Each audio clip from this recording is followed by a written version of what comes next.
smoking MC daily. I really don't know why you wanna come at me. You have no weapons, how you gonna combat me? Those guns you talk about were made by Hasbro. I might need a nab flow, but you Bama still have no chance in 10 hells to kill and finish scales. Cause you're a skin cell, I can break well. I slaughter more cats than Bangkok butchers and stay punkin' Bamas like Ashton Kutcher. Wristbands on my left hand, cause mics get heated. So if you ain't prepared, get ready to get defeated. If you stay ready, you don't have to get ready.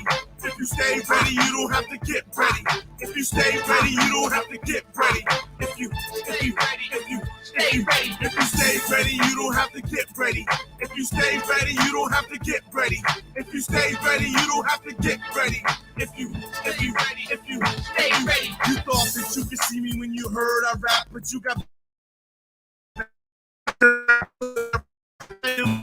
dumb as him mixed with quail. My flows fit for bail, vocab tips to scale. If y'all ain't a bunch of bammers and I can't tell. If your shit ain't stinking, then I can't smell. If rappers got a sling gauge, then I can't sell. But if they want real flows, then I can't fail. That boy Infinite be rapping his ass off. He ain't from Houston, but he's about to be blasted off. He about to be cast off. This island in hip hop, I'm trying to get it in gold like acid up pit stop. If you go on me pissed off, that chatter gon' get stopped. He clutching at my coke and I'll be ripping your wrist off. He thinking my clicks off. He frontin' like big ball safe. No clips in your pocket, that's lotion and lip gloss. If you stay ready, you don't have to get ready.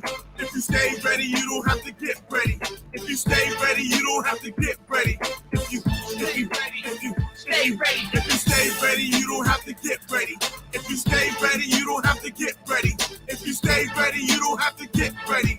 If you stay ready. I treat rap like a sack and remove the bad seeds. I don't move at fast speed, but you won't pass me. I do this in my leisure, but still get beat seizures. All repeat my words like you work at Little Caesars. You may have thought Virginia only had instrumentals, but Infinite's a beast when it comes to pad and pencil. I'm a living legend with papyrus dude. Your flow needs more seasoning like Irish food. Y'all need more light up in your iris pools. Ain't trying to be rude, but how high was you? Y'all ain't really problems. You're a Y2K. A lot of hype, but the type I make go away. If you ain't rolling 20 deep, quiet as go peep. Without your backup, all they yelling go sleep. You Pinocchio pox. You boys ain't real. You didn't turn thug till you Bama's got deals. If you stay ready, you don't have to get ready. If you stay ready, you don't have to get ready. If you stay ready, you don't have to get ready. If you stay ready, if you stay ready, if you stay ready, you don't have to get ready. If you stay ready, you don't have to get ready. If you stay ready, you don't have to get ready. If you stay ready, if you stay ready.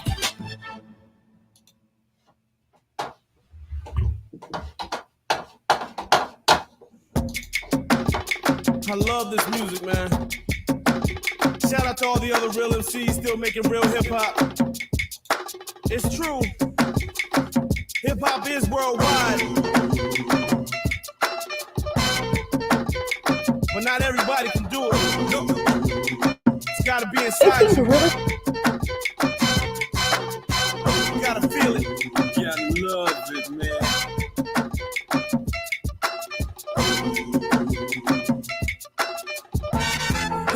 Skills, yeah. Lunchtime, cypher session, serving Bamas for their bread, cause they could not keep ahead of a single thing he said. Looking stunned and astonished as this dude from the honest class was throwing daggers at competitors coming fast on their carnival steeds. Just right up, be cool, others do it, tell you rep right up. He was straight zoning, verbal skills honing, not an ounce of ill will against any opponent. In his quiet moments, he would fill composition books. Through the freestyle sideshow is only meant to get him hooked.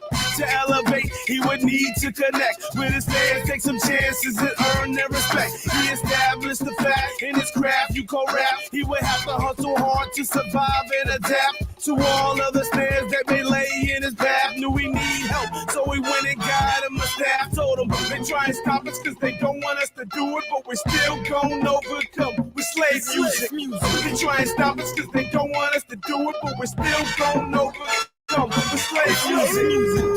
We shall, yes, we shall, yes, we shall overcome. We shall, yes, we shall, yes, we shall overcome. They're trying to stop us, crooked lawyers and the coppers. They were hurt us worse than murder. If for certain they were profit, had a nationwide buzz, but couldn't buy a drink. Everybody knew his name, but the folks at the bank, the major label route was no longer his ladder. That particular bridge was already shattered. Fam said, do you? That's really all that matters. That a hopeless, he got focused and muted all the chatter. Bared his soul in the booth, told his highs and his lows. All outside distractions got the Heisman blow. Producer said, yo man, you bloodied up my beats. Older brother caught a taste and went running up the street, shouting, damn, my brother is nice. Got the album, pressed himself, and now he's loving his life. Movement got too big for the stations to ignore. Went from selling out the trunk to going on tour. Yeah. Slave music. Slave music. They try and stop us cause they don't want us to do it, but we're still gon' overcome with slave music. They try and stop us cause they don't want us to do it, but we're still gon' overcome with slave music. We shall, yes, we shall, yes, we shall overcome. We shall, yes, we shall, yes, we shall overcome.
Dragon says be patient, I don't like waiting. If I don't blow soon, wait, they gon' be debating. Don't do it. Should she stay or should she go? I hate to see her leave, but it's on with the show. What we have is real, but if the wind blows, the one thing that's infinite is my flow. You can't divorce that, never had to force that. Got the city riding with me like my tracks on horseback. Whoa, but one time, that ain't gon' cut it. To really make noise, I need about 100. The experts say that takes a lot of funning. So I told Jay, let's get to running. Keep throwing tracks at me to the game and slap Happy Mayweather with the mic. Vocals been a dad jabby. Target is the basis of everyone who laughed at me. This ain't Hogwarts, but musically we have that on my family. I put that on my name. I will always be true to the game. I put that on everything. Everything, everything, everything, everything, everything. I put that on my mama. I put that on my wife. I put that on my firstborn baby in my life. I put that on everything. Everything, everything, everything, everything, everything. Voted the best local, my aim's been higher.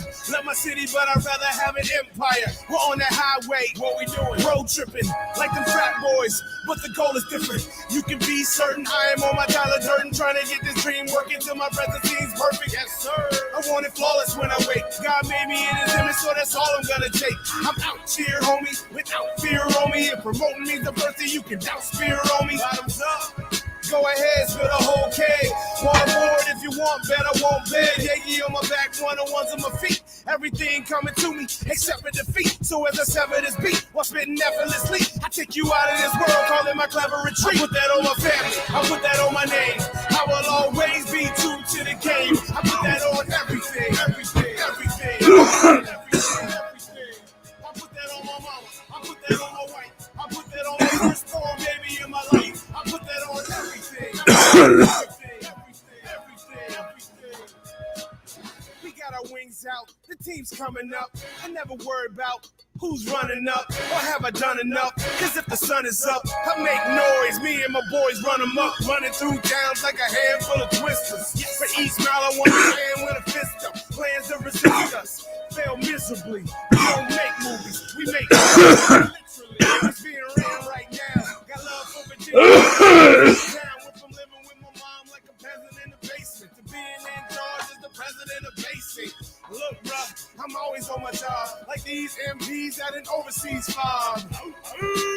slacking for the mother guys. I'm infinite, I work till I'm immortalized. I put that on my name. I will always be true to the game. I put that on everything. I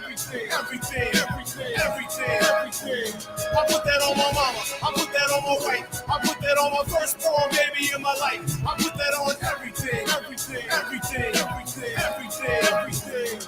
that on my family. I put that on my name. I will always be true to the game. I put that on everything. I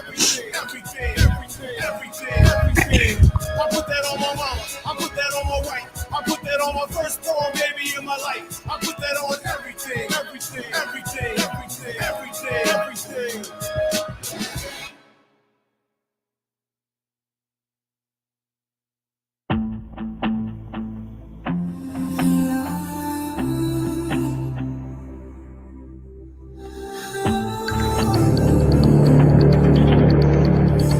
2020 is pulling everyone's mask off. I mean, whether it's Democrats and their murder of the Me Too movement and their blind support for someone like Joe Biden.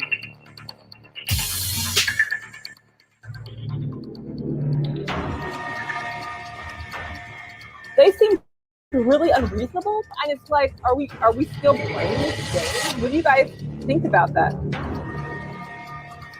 In the here and now, that is going to be my concern. We don't want to see any more loss of life just because he wants to own the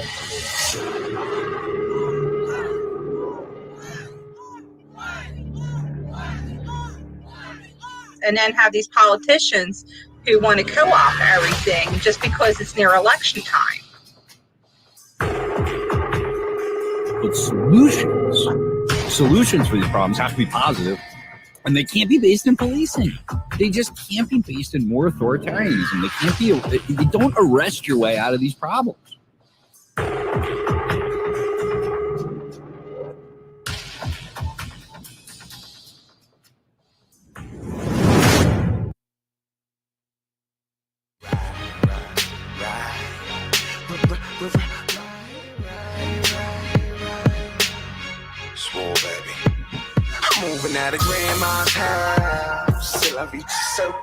Hey everybody, thanks for your comments already. Coming up on the stream, welcome to New Jersey Revolution Radio. This is NJRR Live. Thanks for tuning in. If you take a minute, if you haven't yet, please share us out. Please, if you're watching on Twitter, retweet us. And if you're watching on Facebook, share us out.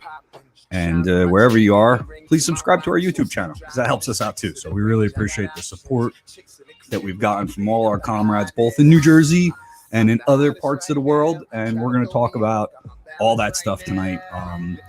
For those of you that aren't familiar with our network, we're called Arts and Activism. And in the background right now, you're hearing Grandma's House from It's War, Baby.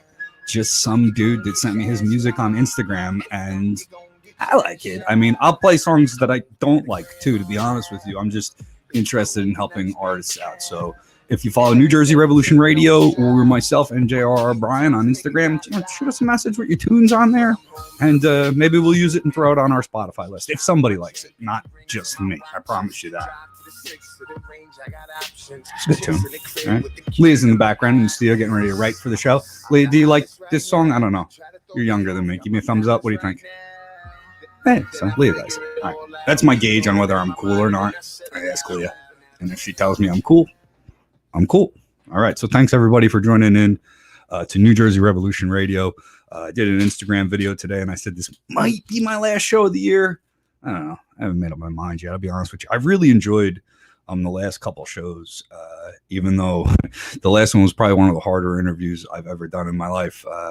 It's talking about what's going on in North Jersey, and I'm seeing continued reports and continued police violence and, lines of fascist troops outside prisons, making sure that innocent people stay locked up in my home state is sad. I mean, it's sad. It's enraging. It's all kinds of things, but it just shouldn't be. And so I want to, just make sure that, if you haven't got a chance to support our comrades locked in ICE detention centers, that you make sure you link up with Jake Efros, DSA, New York, New Jersey, Abolish ICE Coalition, any number of groups that are engaged in that kind of revolutionary work. Because, it's one of the hottest things I see in the country right now. It really is a national spotlight. And we're going to talk tonight to some homegrown New Jersey activists I know, are connected to the work being done there. I mean, I'm tearing up now thinking about, how I got through that interview. And then, as I had mentioned on some of my Instagram feeds, I didn't know he was one of the arrestees during the interview. The comrade that hooked us up had said there were arrestees. He was there. And she probably did tell me that he was arrested, but I don't have the greatest phone connection where I'm at here in North New Jersey. And, I missed it. And he was so composed during the interview. He still represented the cause. He still got all his talking points out. He was solid. And he even corrected me when I made a mistake or two on stuff during the interview. And to be that sharp after being through a traumatic experience is a level. And I want to thank Jake, and I want to make sure that everybody knows you can share that out. And if people don't like my nonsense, then skip ahead a half an hour and watch Jake at least, because he was fantastic. And it's something that just needs to be heard. And I guess, look, it's the end of the year. And if this is going to be my last show, I want it to be great. And it will be great because I got some amazing comrades that are going to be on that. Like I said, we're just featured in The Nation for mutual aid work. But I think for myself personally, and for everybody around me, it was like a terrible year. I know that my journey started getting, started off with getting fired from my dream job, then having a pandemic hit and pretty much ruined my business. And then it went downhill from there.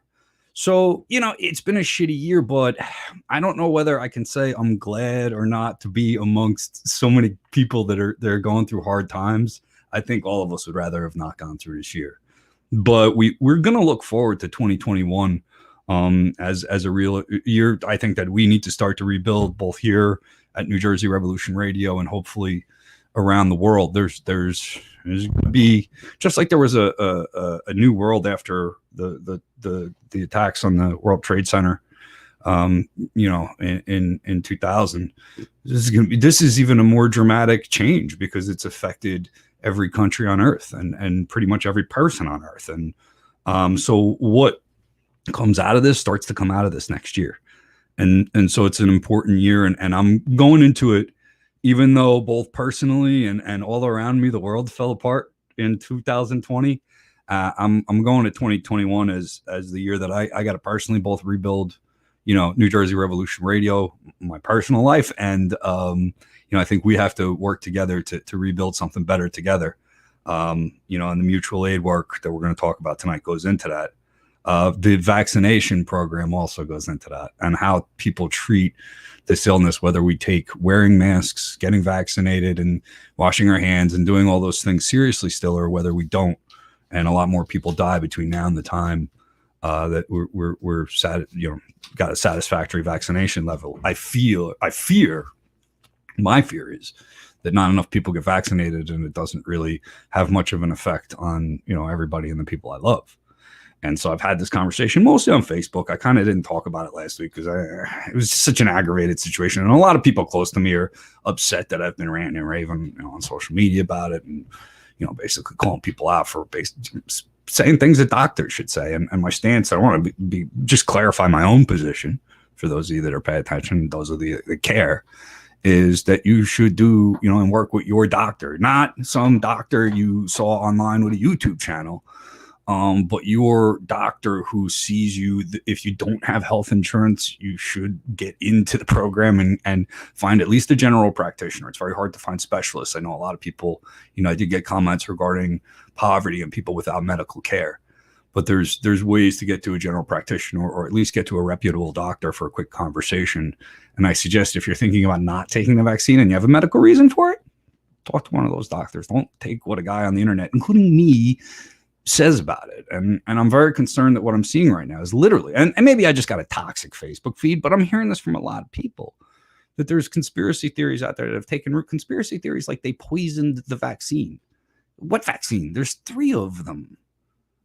Bill Gates didn't invent all 3 of them. Doctors did. Do you honestly think there's hundreds of thousands of doctors in there and nobody noticed that somebody's trying to poison a vaccine? This isn't the Tuskegee experiments. The Tuskegee experiments is real. It was painful. It was horrible. I'm not ignoring the fact that racism has gotten involved in our medical system. I'm paying very close attention to the narrative using being used by anti-vaccination advocates. And it's all a bunch of lies. And when they bring up Tuskegee or autism or something else, they're just scaring the fuck out of you. That's all they're doing. And it's working clearly because I can't move the subject past that point when it's brought up, either online or in personal conversations with people who have this position. It's an emotional response. And it has nothing to do, unfortunately, those horrible genocidal acts that were committed in this country don't present any scientific evidence to this vaccine causing any harmful effects. There's no evidence of that. And it has been researched. And some of the most aggravating terminology I've heard out there is that this is an untested vaccine. They've been fucking testing. First off, it's 3 vaccines. So there's 3 of them. The Moderna one's going well. Should be out soon. It was untested. There's gaps in the testing, and that was addressed. If anybody paid attention to the literature out there's gaps in the testing, like pregnant women. They haven't gotten results back on that. And there's certain medical allergies that they're concerned about, but require further testing. So if you got that shit, that's why I say talk to your doctor. Oy vey. But to put out that it's untested, stop talking out your ass. They've been testing it for a year, and they've published multiple studies on it. It's not untested. Just because you don't pay attention to it doesn't mean it hasn't happened. Comrades, I love you. This isn't me trying to be a dick. Well, maybe a little, because that's fun for me. And if you've been around me, you know that I like to poke at people. And if you don't like that, you don't hang around me. But for God's sakes, I ain't playing no more. You're going to kill people with this stupidity. If you're telling anybody else anything other than go to your doctor and talk about your medical concerns, if you got advice like shoving a crystal up your ass or taking some herbs or some other shit, keep it to yourself. Keep it off the fucking internet because you're spreading around deadly rumors. That's what you're doing. Knock it off, please. For the love of God, knock it off. All right? So that's what I'm asking today. My co-host today was supposed to be Theresa Markila, but she is having some internet trouble. I've seen her dipping in and out of the back room of the studio. So in a hot minute, I just got another co-host because she's here. And so I recruited her like any good organizer would. Hi, Renee. How are you? Hello. I'm well. How are you? Renee, are we saying your name on the air? I didn't say it during promo. Sure, you can. Renee Shalhoub. Renee Shalhoub, thank you for coming. Co-founder of Mutual Morse with Theresa Markila, recently featured in The Nation. And so we'll get into that in a minute. You've been on the show a couple of times. So people, if you haven't, listened to our previous shows, we did one at the beginning of the year, just before the apocalypse. And I see Theresa is trying to dip in. So I'll just pop her in and out, as she comes in, and hopefully she'll be able to join us. But you started basically just at the beginning of COVID, if I remember the story right, like handing out masks, trying to educate the public. Now, a year later, you're in The Nation. I mean, yep. Yeah. So we started off. That's a lot in a year. Can you tell me? And I'm gonna put Theresa in now. Hopefully, we can hear her. Hi, Theresa. Oh, we may be having some sound problems. She can call me on the phone. I'll do that. If Leah in the background, Leah in the background, if you could send Theresa a message on the thread, send her my phone number, please, and tell her she can call in on speakerphone. So Renee, how do you sum up a year like that in a 20-minute interview? Sure. Really quickly, you are correct. In February, we started handing out oranges and informational COVID. We didn't actually hand out masks in the beginning because we really didn't know that would be necessary. This was back in February. Oranges, soap bars of soap, and how to stay healthy. Wash your hands, cover your mouth when you sneeze with your elbow, that kind of stuff. And as we were tabling, literally in February, people were starting to lose their jobs, and they were saying to us, "Do you provide any other services besides what you're doing right now?" And that's pretty much what happened, and we just grew from there. No problem. I got Theresa on speakerphone, so Theresa can hear me, and I can hear her, and you can hear her, but she can't hear you. That's what the problem is. And it's all because of the storm. How's the weather there, comrade? there's a lot of snow coming down. It's piling up really quickly.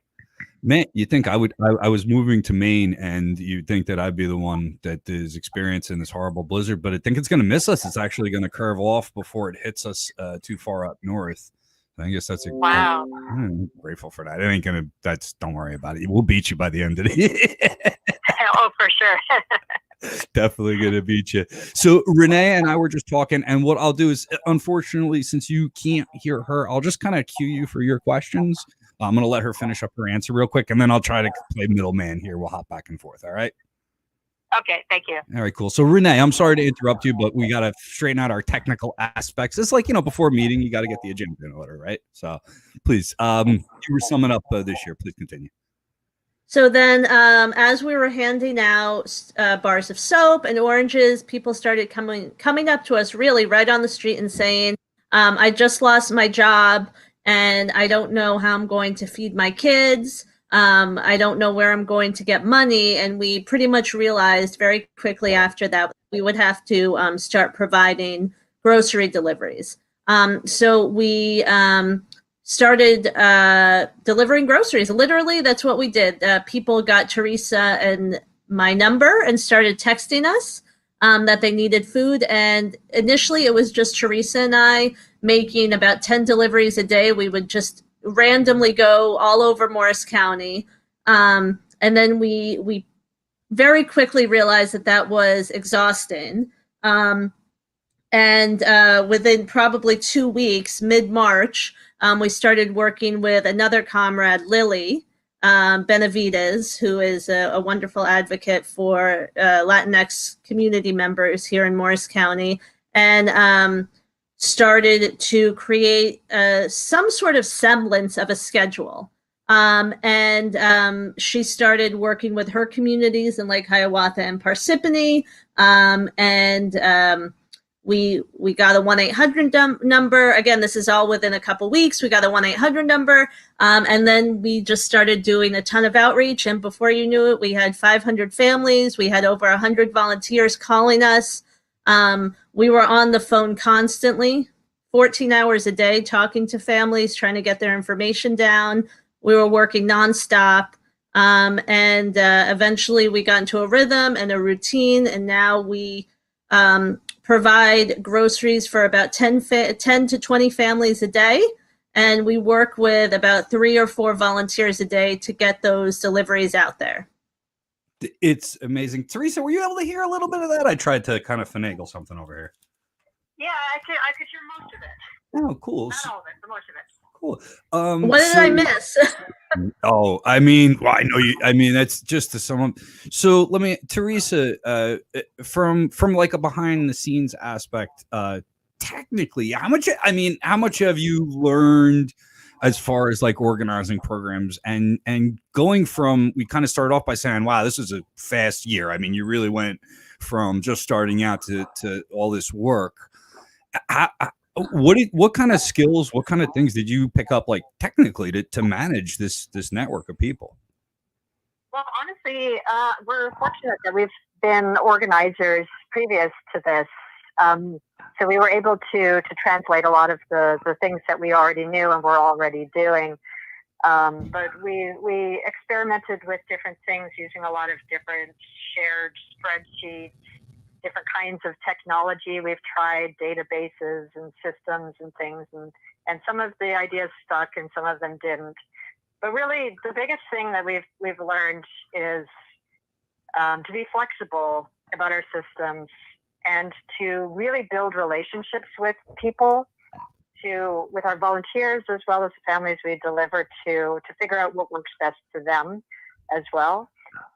Some of our volunteers we communicate with by phone, some by email, some by text message, some by WhatsApp message. So we can't really just have one system that fits everything. And that's something that, for me, I started off thinking we needed all of these, concrete systems, that I've had to discover that we need to be a lot more flexible than that. That's a lot of coordination. What I find is when you do stuff like that, like it's hard to keep track. Volunteers do come in and out, but it doesn't sound like you've had a lot of churn. It's like the same crew has kind of grown, not come in and out. We have had some people come and go, especially students who were with us. We had high school students, we had college students during the summer that then went back in September. But some of them are coming back now for the winter break as well. But we have had some people come and go, people who lost their jobs and helped us out for a while and then got a new job, so they can't really as much anymore. But the core group has been growing. So, you know, from Renee and me and adding Lily, and now we have Jenny and we have Heather and we have Christine and we have Alex and all of these other people that keep coming on who really want to be active helpers and are helping us to run everything. Like, we couldn't do it by ourselves. We have a lot of volunteers who are helping to coordinate, not just county-wide, but in each town in the county as well, because they know their communities, and it works a lot better that way. So, yeah, we couldn't do it all alone. We have a lot of help. Yeah. Renee, let me ask you personally, what's kept you going? I mean, how have you been able to maintain, you know, a steady level of work, be able to stay with the organization for this long and kind of handle it, you know? Well, it's been difficult. I too lost my job. I was given my notice in March and was officially let go June 30th. So that was difficult. That was an emotional toll that I took. But actually the mutual aid work helped me to get through it because I was constantly busy. I wasn't thinking about myself. Oh, I lost my job. Why did they fire me? Da, da, da. I was just, pushing through and then hearing the family's stories and really understanding the impact and the relationships that we built with them is what's kept me going. I do try to take time for myself. I do try to eat well and sleep well because you really can't take care of others if you don't take care of yourself. So, we do have to keep that in mind as well. But organizing is pretty much what kept me sane during the pandemic.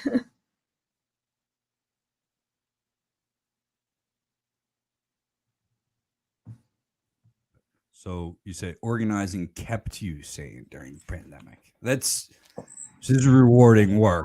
I mean, on a lot of levels.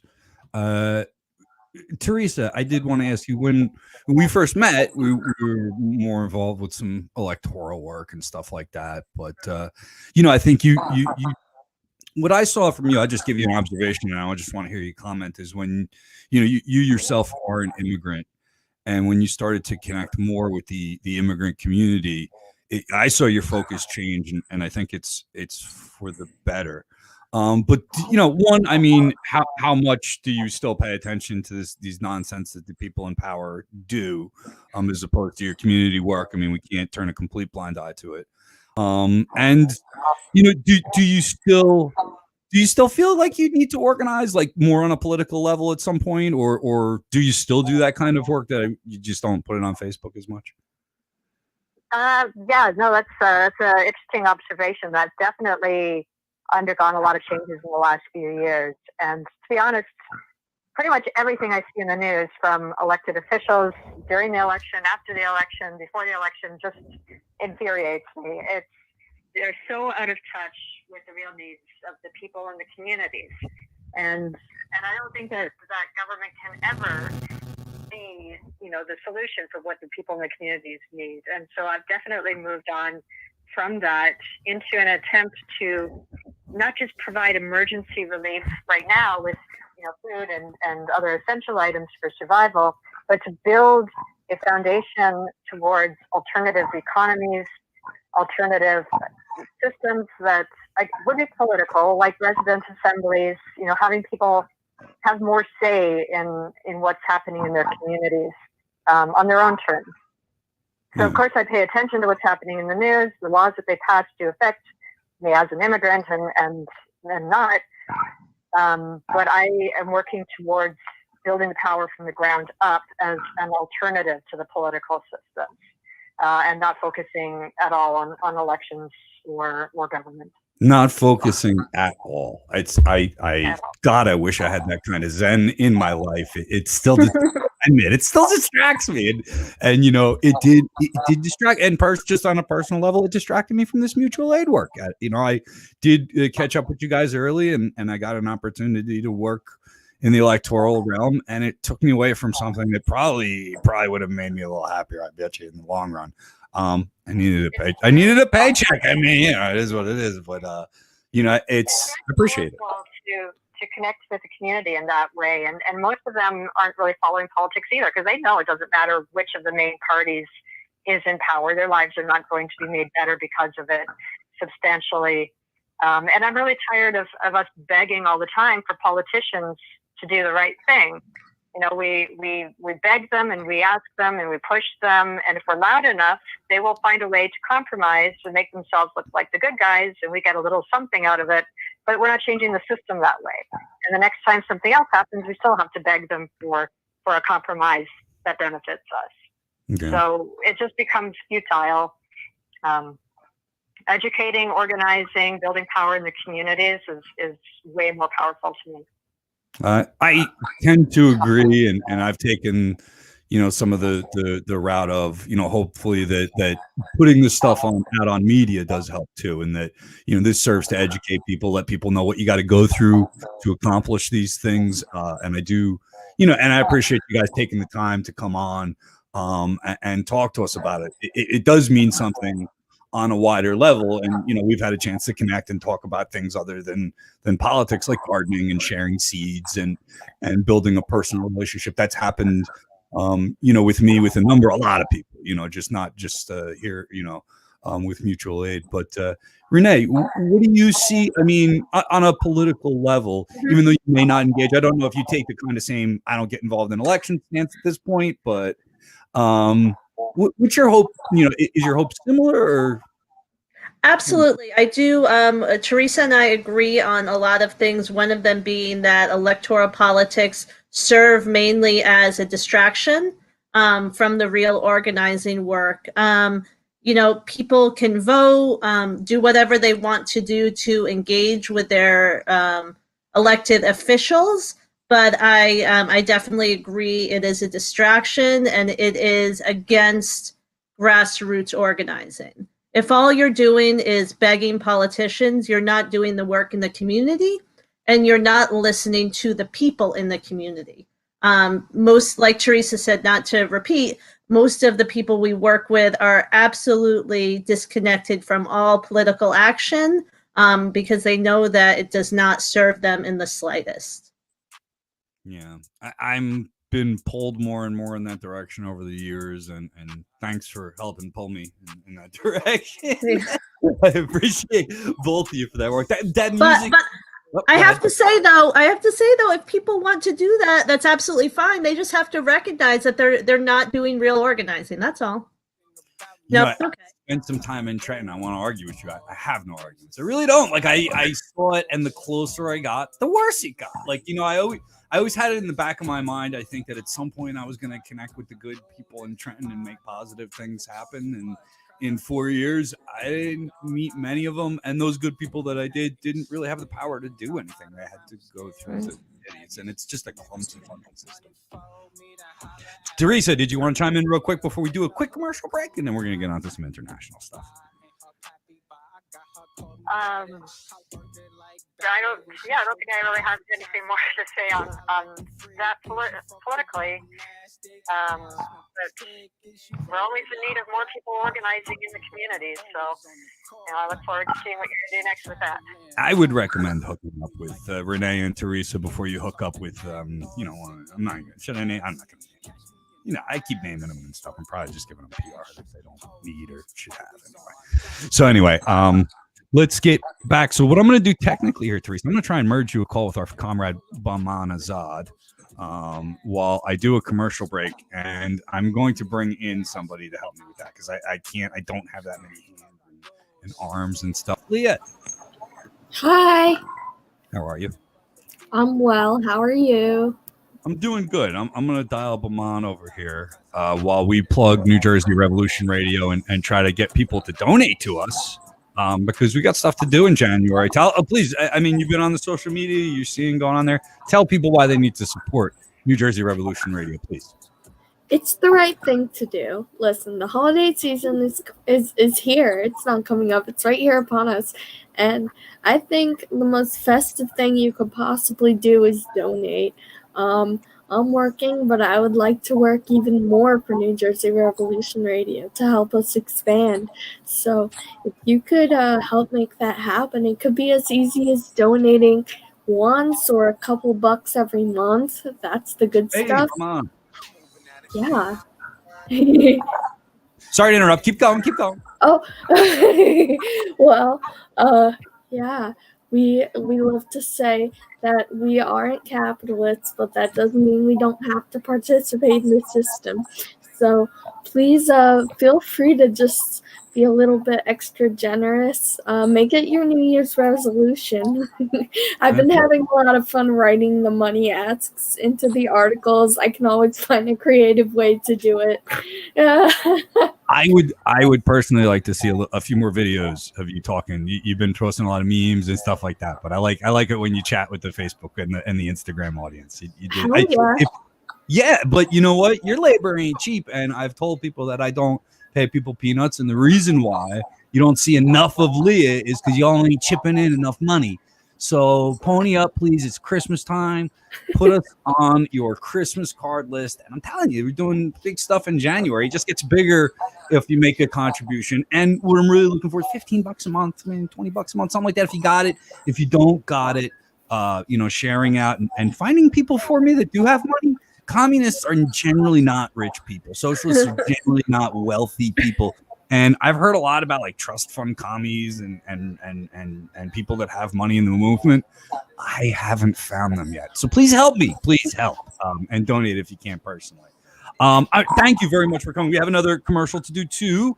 Great Joy Counseling. Our good comrade, Dr. Letitia Sampson, and I, we traded a couple of messages today. She'll be back in January to talk about mental health and things that are, really impact a lot of members of the activist community. So I'm really proud to have her as a comrade of the show. She's doing a men's healing circle. I think we talked about this last week, Leah, right? Did I talk enough about my personal? I think we did. I think we did. I'm gonna be on the air talking about my personal therapist shit every week, but I will say that being in therapy has been good for me, and having a conversation with Dr. Sampson has been good for me too. Even though I don't see her as a professional, she came on the air and it's out in podcast form now.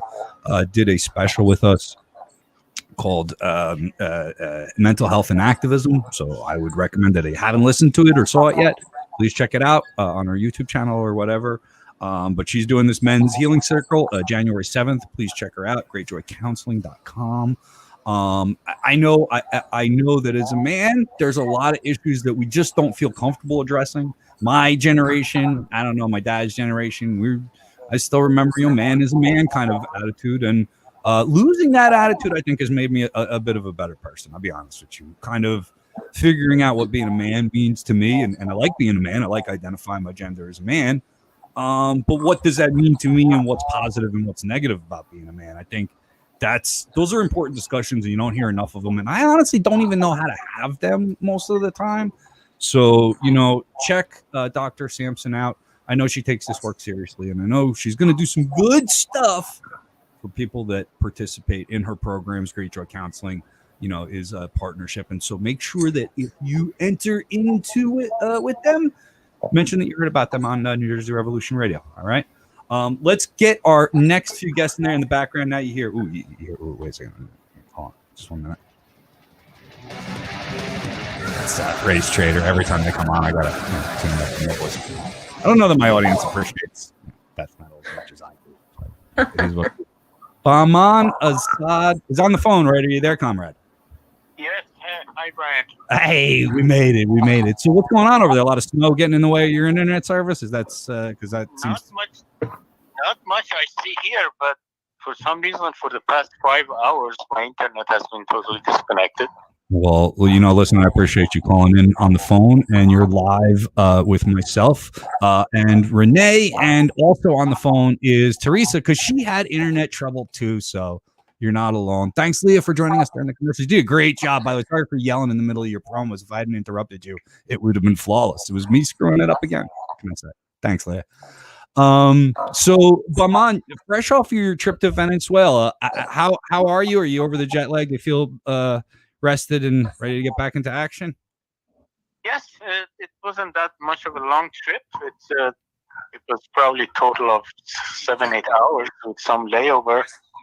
But generally, it was the opposite there, very warm and even hot. Over 80 degrees every day. Summertime. Weather was fine. Good. And we went for a very good cause, so it was very interesting too. I want to talk about that in a minute, but we had a discussion a couple of weeks ago because you couldn't make that because you were off on your journey. So I just want to backtrack a couple of weeks here because we did not get a chance to talk about this murder in Iran, and I did touch on it a few times, but I was really holding out because as those of you that know the show and know the U.S. Peace Council and know Bahman's work is, he was from originally born and raised in Iran and served in the Iranian military. So your insight, I think I'll start off with who was this man that was murdered, and why was it, why was this so upsetting to so many people? Well, he was one of the top-ranking nuclear physicists, scientists in Iran. He was the Deputy Minister of Defense. He was a top researcher for the Revolutionary Guards Corps. And like Qasem Soleimani, he was on the list of the state terrorism of Israel and United States for sabotaging the Iranian economy and defenses and to bring Iran to its knees to submit to the demands of the U.S. to stop defending the masses of people in Syria and other places, and to open its economic doors to foreign corporations, especially the United States. That's the purpose of it. And what is really saddening is the way that things are being reported here, because it is very clear state terrorism, even openly admitted state terrorism. The media treats it as if nothing happened. They just try to get the views of Israelis on that how they did do it, but not why they did it. Yeah, I think that's what's most upsetting, but it's not surprising in the least, is that, nobody's making any real statements. I think there were a few members of Congress, and I think Bernie Sanders said something to the effect that this was, bad, but they're just going to move on and not really take action. The narrative I hear out there and the general assumption that Israeli murdered this man in order to upset the possibility of the Iranian treaty being, done back as it was prior to the Trump administration, to rattle the Biden regime enough, or rattle the situation enough to where entering back into that treaty was impossible because Iran was mad at us, basically, or mad at Israel. Do you see any argument with this? Do you have thoughts on that kind of general theory, or what do you think that hits the nail on the head? Yeah. You see, this is the kind of a background, kind of a strategy that has consistently acted out during the process. Every time there has been any talk of negotiations with Iran, Israel has done something to block it. But I don't think Israelis think that even if the new round of elections, negotiations start, it's going to get anywhere, because the demands that the U.S., extra demands on top of the nuclear deal that the U.S. is putting on Iran, which was proposed before, and that's why Trump moved out of the deal, is that now they want to get Iran to accept to get out of Syria, to curb its missile programs, not nuclear, which was part of the deal, that Iran changed its policy in the Middle East, not support Hezbollah and Hamas. So one by one, the demands are going beyond the nuclear deal. And this is a no-go for Iran. I'm sure that Iranians would not accept any deals like that. Renegotiating the resumption of nuclear deal is one thing, but the demands that the U.S. is coming back with, as Biden himself said that, yes, we are considering going back to negotiations, but it has to be expanded. That was his term, which means putting the same demands on the table again, and which means that it's not going to get anywhere with that. Now, the question is that knowing that it's not going to get anywhere with those demands, Israel was not that concerned about the possibility of a deal, but they wanted to force Iran into a reaction that would warrant, military action. We haven't seen a military response yet, although, you referenced General Soleimani, and there was a military response to that. They did launch some missiles at a facility. They also demanded that the United Nations act and start to take some action against Israel and the United States. In that case, the United States for murdering Soleimani. But in this case, it's believed to be Israel. Of course, I believe that personally. What do you see? With regard to Soleimani, Iran gave a 2-hour notice to the United States to evacuate the base.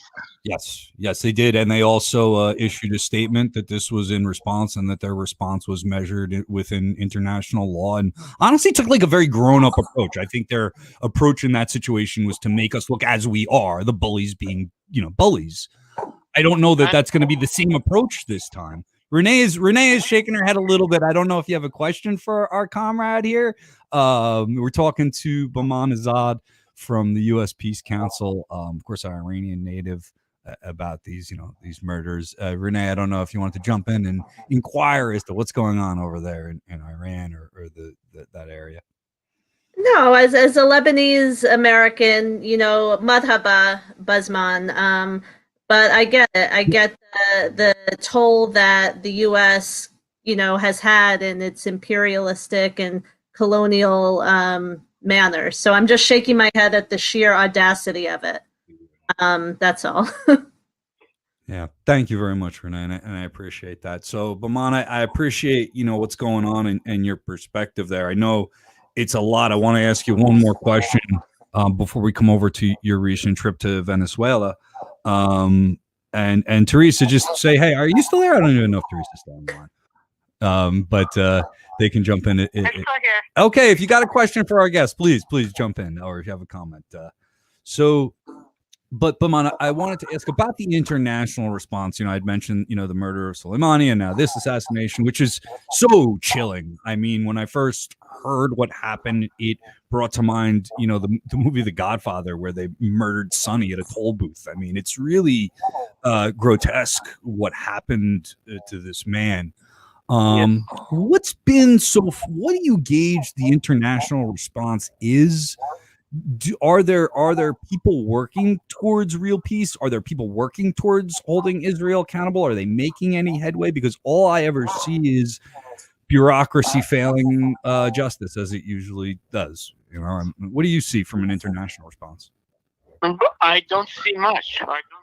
Unfortunately, and that is the problem, because of course the countries that are more or less in opposition to these kind of actions are making statements, protests, and whatnot. But if you're talking about the actual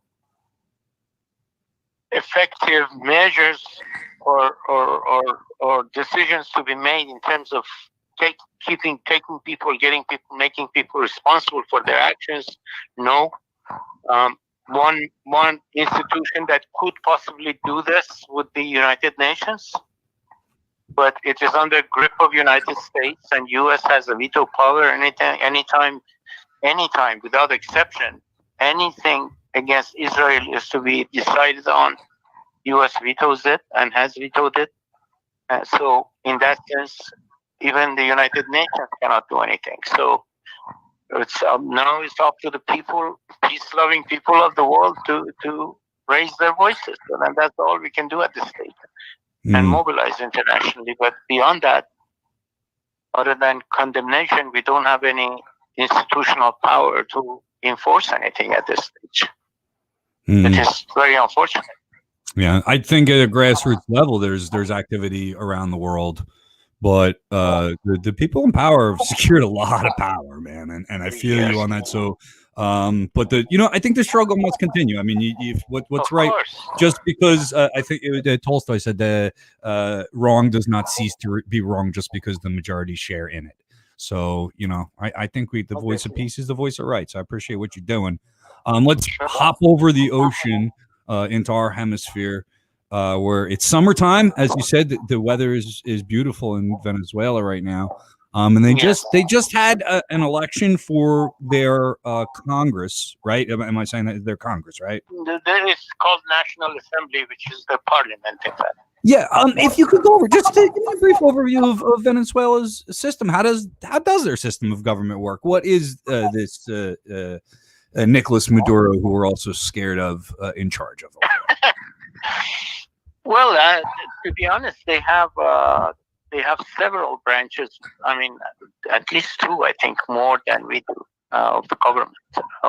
National Assembly is one, but there's a Constitutional Assembly. There is a Electoral Council that is a branch of the government, which is independent of all other branches, or council for national elections, or whatever how they translate it. CNE. If you saw pictures of voting, you see CNE on all of the ballot boxes and everything. Right.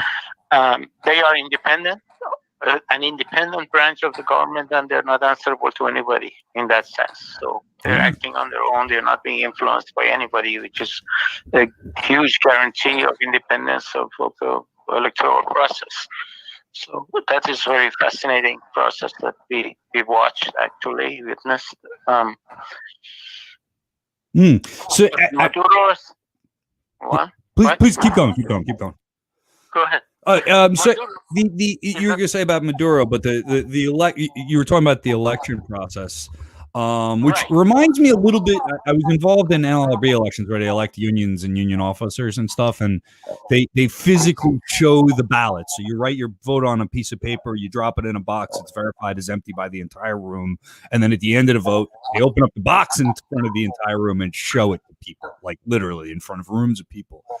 This sounds like kind of what Venezuela has done on steroids. Like they've taken that kind of observation of ballot thing to a whole new level. Go ahead on that. Yeah. First of all, in every voting center station, which is, in Caracas, we visited quite a number of them during the day on the 6th of December. They're not that far apart from each other, like a mile away from each other gradually. And we were on the bus going from one to the other. And it's interesting that, for example, one small neighborhood with about 700 population had its own voting center. They all list all of the people who can vote in that center, at that center, on the wall in front of the voting center, and it tells you who is supposed to vote there, so people know where to go. As they enter, first they sign in, right, as a roster that they have. As people come in, they put down their names and information, and the person who is voting, they put his fingerprints on that row, so that the identity is not signature, but your fingerprints. So there's no cheating, as we were worried about that some of these ballots were signed by wrong people or not signed or anything like that. These people have to give a fingerprint, put a fingerprint on that. Then they are led to the booth. There's a computer. There's a screen. On the screen, they touch the screen, and the list of all candidates and everything comes up. And I should tell you, more than 32 parties were on the ballot for the parliament. All in the form of coalitions, like the ruling party coalition was about 7, 8, 10 parties. Then the opposition were 6, 7, 8 parties. then the Communist Party and some allies were in a coalition, and they had their own list of candidates. So the person goes in there and on a touch screen touches all of the candidates and the names of the candidates that he's voting or she's voting for. Once it is finished, submits it, and from the side of the screen, the ballot with all the names that were voted for comes out. They take the ballot, come out, and in front of those people who are watching everything, drops the ballot in the box. Wow. And the whole process is so efficient. It doesn't take more than 3 minutes, 4 minutes to get the whole thing done. You know, we went to some areas, some neighborhoods which were very strong pro-Chavez, pro-Maduro areas, and very long lines, but it was moving so fast. Yeah. And at the same time, people outside were chanting pro-revolution, pro-Chavez, pro-Maduro slogans as they were waiting, which was very fascinating. They're excited about. It's fascinating because they're excited about voting for somebody that they might like, and we don't know what the fuck that feels like here in New Jersey or in America. Yeah, we won't. That's a depressing goddamn day for us, man. So let me ask you, for those of you tuning in and learning about Venezuelan politics, thanks, and you're speaking with Bahman Azad, who's one of the best people in the world to talk to about that. There was a few, like about, I don't know, a year, 2 years ago, whatever, this dummy Juan Guaido was told that he was going to be the president by people who weren't in Venezuela, and it hasn't worked out for him ever since. This election put an end to the whole thing. Well, the presidency was being the head of the parliament in the previous session. And now the session is over. It doesn't have even the semblance of having a foot in the whole thing. So, and actually the leaders of another opposition party that decided to participate in the elections, and quite a number of them, they don't recognize Guaido anymore. And one of them actually, after the voting and the election, called for U.S. stop considering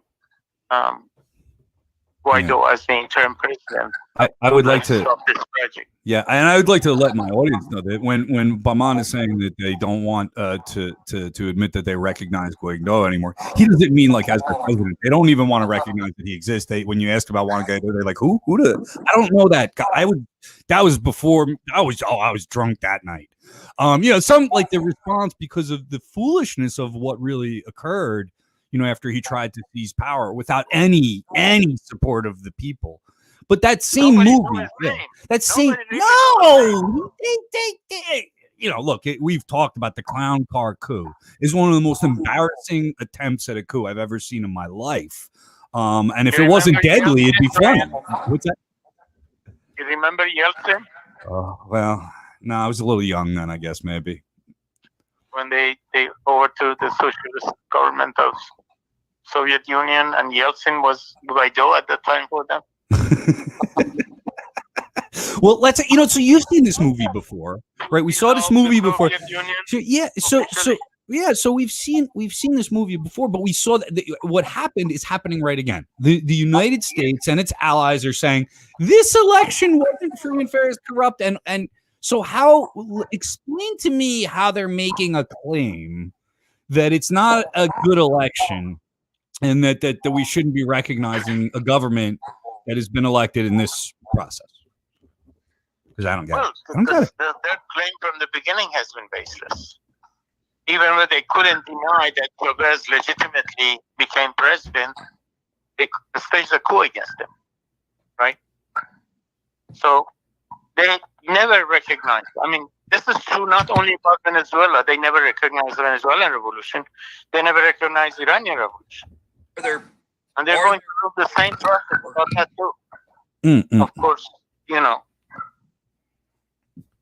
the factors involved are different, but still, the question of sabotaging, attacking, cyber attacking on Venezuelan electricity and on Iran's nuclear facilities that are civilian, all the same. And throwing assassination attempts on Maduro. Yeah. All of these things, they're going through the same process for both countries. Like I said, if it wasn't deadly, it'd be funny. But it's been, their lives have been lost, and a lot of what could have been more positive international relations. If we didn't have such an imperialist approach in our foreign policy, and if Israel didn't share that in the Middle East. But I know, like Bahman expressed that frustration that he doesn't have that voice on the international level, but I think that bubbles up from the kind of work that Renee and Theresa are doing out there of becoming aware of communities and learning how to take care of each other. When you learn that on a micro level, you learn how to apply it if you wind up in a situation where you wield this power. Whether we like that system or not, I mean, honestly, people are going to rise up in that system. And Marxists believe that there's a social fabric here, and that designs how our leadership acts. And the reason why people are not getting fed, why we're directing resources into wars, is because we don't have a very educated populace on how to treat each other. So Renee, Theresa, thanks for being here tonight. I don't know if you have any questions. You guys are quiet during the main interview. I appreciate you being patient. So I certainly want to make sure you have some time and let people know where they can give money and reach out to you and volunteer and all that type of stuff. Let's go because she's been sitting there very patient. Okay. We have a PayPal. You can Venmo me at Renee-Shalhoub, or you can PayPal info@mutualmorris.com. Yeah. Right? Nope. Keep going. I'm sorry. Bahman couldn't hear you. Okay, you can find us on Facebook, Twitter, and Instagram at Mutual Morris. Please like our social media platforms. Please follow us. We are anti-capitalist, but we are in a capitalist culture, so we do appreciate some cash because we want to redistribute the wealth.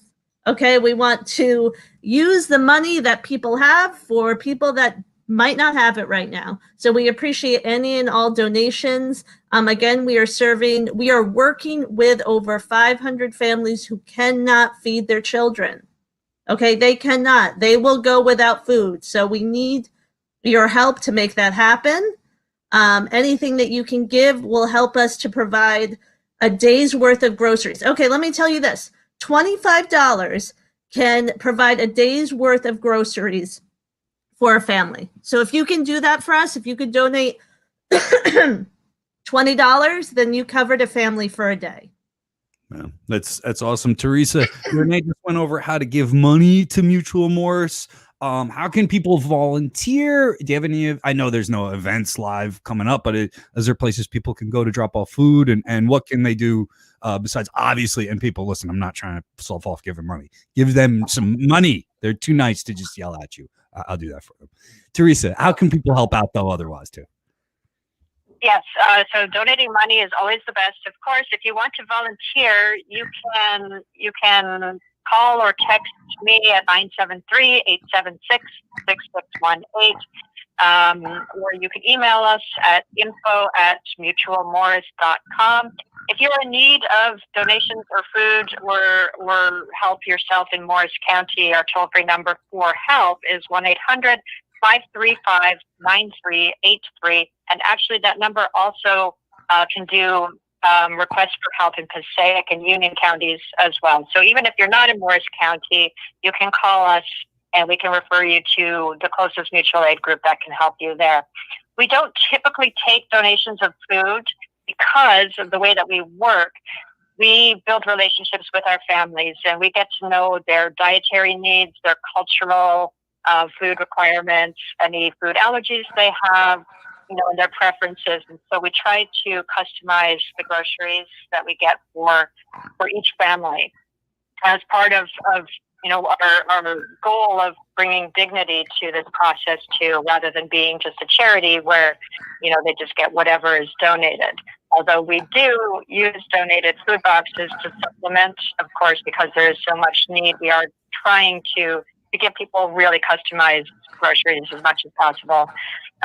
Sometimes we can take things like clothes and arts and craft supplies. and books and things like that. We usually put out a call for those for specific items during only specific times because we don't have a place to store them. So they're things that we can get and give out right away on a case-by-case basis. Thanks a lot so much for all your hard work. Featured in The Nation.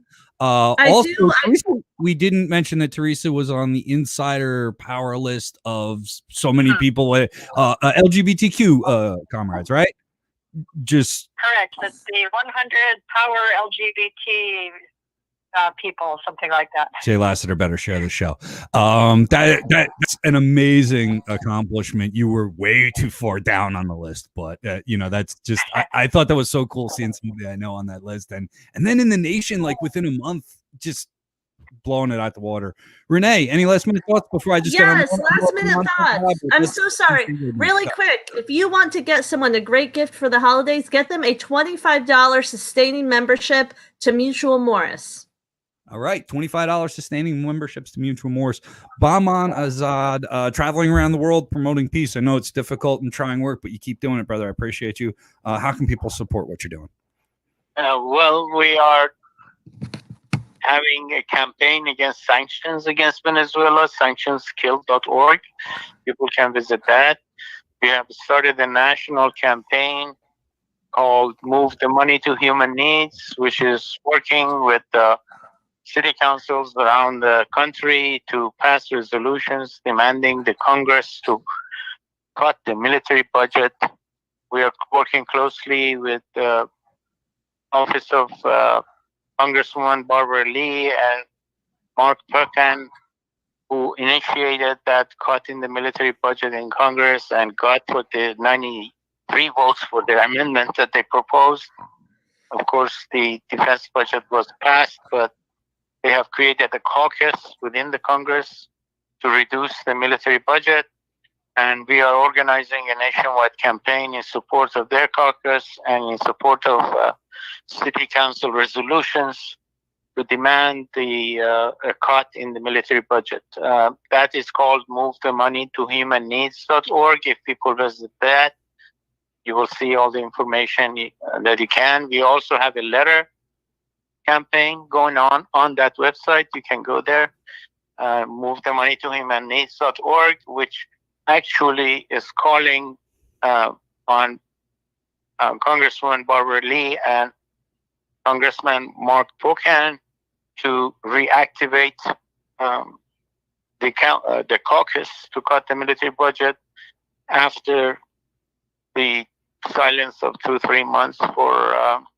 because of the elections. So that's the campaign that we started, and the letter is going to their offices as soon as you sign it, and they are working with us closely. So we need them to be encouraged by support of the peace forces in the country to proceed and push for a cut in the military budget and moving the money towards the basic human needs in society. Yeah. Thanks a lot again to all my guests tonight.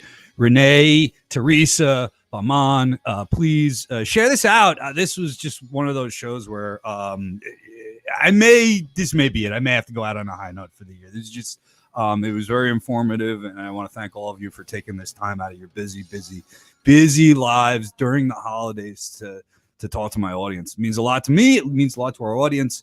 And Leah, I'm not gonna put her on the spot now. Let me find out if we want to work one more day this year. But I do know this isn't going to be the last NJR Live this year. Nope, no, because I ain't the only host no more. Aha. Christian Perez, our conspiracy theory expert, the professor. The guy comes more prepared for anything. He would be the world's greatest Boy Scout. I swear to God, he just comes with stacks of preparation. He's going to do the show next week. So he'll be the host. NJR Live comes every Wednesday night at 8 p.m. And we generally don't miss him now because Christian's picking up my slack when I get a little tired and need to recharge the batteries. However, expect a little time off during the holidays. We'll probably chill out for the new year, smoke a little good bud, had a few drinks with our comrades and enjoy our family. But we will return in 2021. And I told you at the beginning of the show, and I'll remind you now at the end, we're going to make it a year of rebuilding, getting not just back to where we were, but getting past that and organizing to be even stronger and bigger and better and able to affect better change in the world. Thanks again. Contribute, please, www.njrevolutionradio.com. Until next time I see you, I'm not sure when that's going to be, but it'll be on a Wednesday night at 8 p.m. on YouTube, Twitter, or Facebook Live. This is Brian Powers, and I want to remind all of you that the police can quit their jobs. Good night, everybody.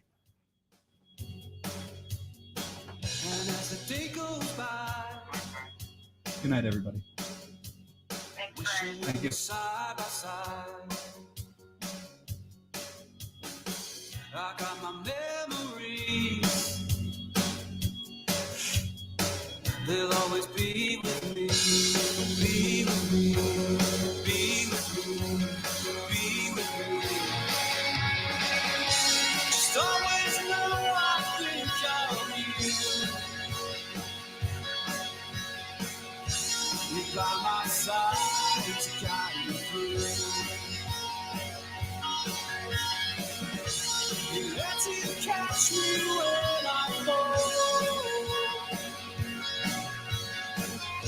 I feel your pain when I call.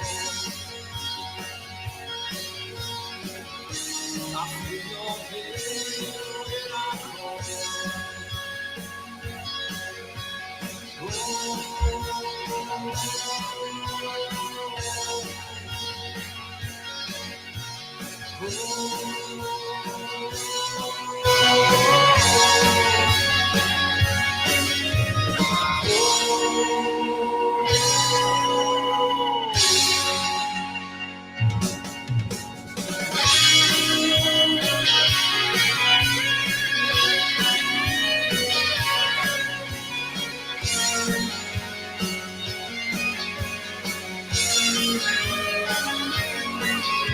Just know I think of, just know I think of, just know I think of, just know I think of you.